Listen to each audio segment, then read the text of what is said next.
مردک سلامتیتون چه خیل شد؟ بهتر شدید؟ زانک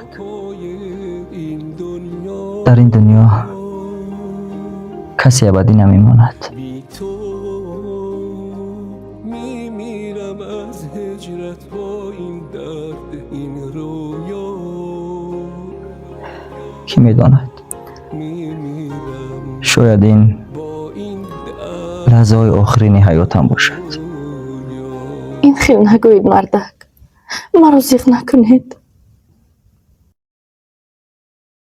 هر کی آمد به جهان عاقبتش باید رفت. ابد و دهر نمانده است کسی در عالم. میدانم زنک انسان به خطاگی نمی شود. برای این مرا ببخش، برای لحظه‌هایی که قلبت را شکستم.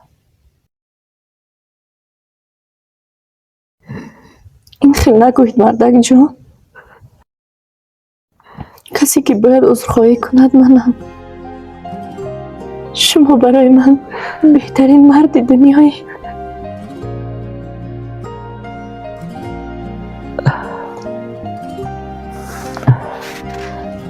زنک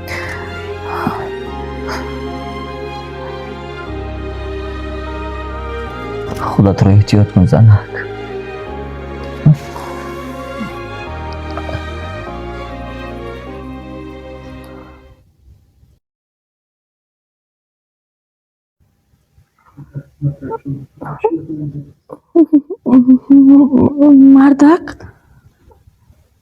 مردک جان،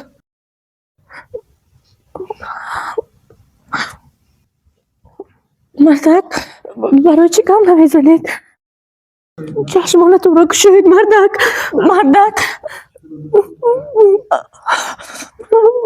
چرا دستانتون خنک شده است؟ با ما گپ زنید مردک، مرا نترسانید مردک. دلم از این شبا گرفته، تو را از من چرا گرفته؟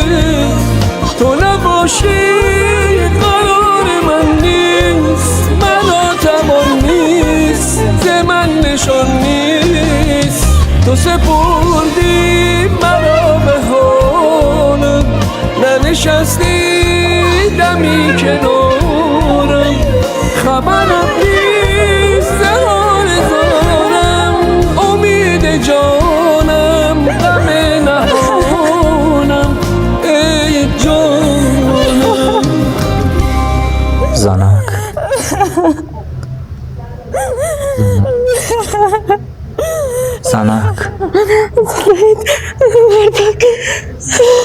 به خود روی زنک، من زنده مردک جان، خدا را شکر، خدا من بیش از شما جانی مرا گیرد. نباشد ما به شما چیکار میکنم؟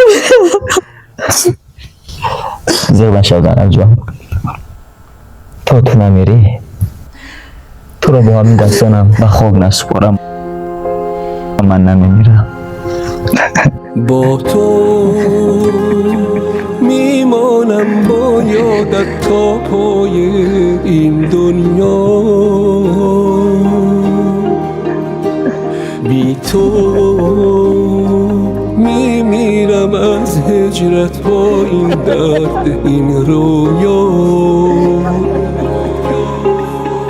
میمیرم با این درد این رویا.